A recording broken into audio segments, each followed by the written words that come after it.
بسم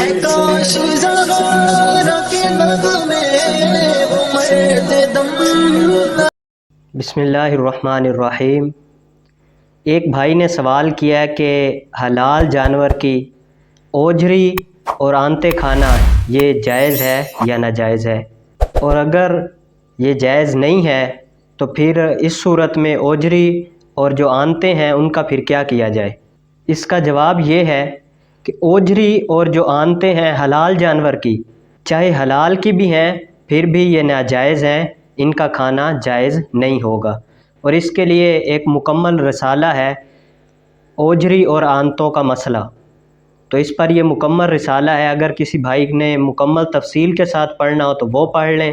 بہرحال اوجری اور آنتیں جو ہے یہ کھانا جائز نہیں ہے، اور اگر ان کا کھانا جائز نہیں ہے تو پھر اس صورت میں ان کا کیا کیا جائے۔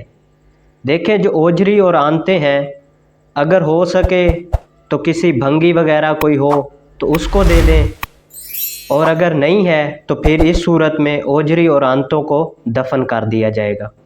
تو میرے سیدی اعلیٰ حضرت الشاہ امام احمد رضا خان فاضل بریلی علیہ رحمہ، آپ نے فتاوی رضویہ کے اندر یہ نقل کیا ہے اوجری اور آنتوں کے مسئلے کے متعلق کہ اوجری اور آنتے جو ہیں ان کو تقسیم نہ کیا جائے بلکہ ان کو دفن کر دیا جائے۔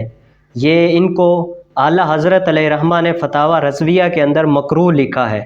خلاصہ کلام یہ ہے کہ اوجری اور آنتے جو ہیں ان کو تقسیم نہ کیا جائے، یہ حصے میں جو تقسیم کرتے ہیں اس کے اندر بھی شامل نہ کیا جائے بلکہ ان کو کہیں دفن کر دیا جائے۔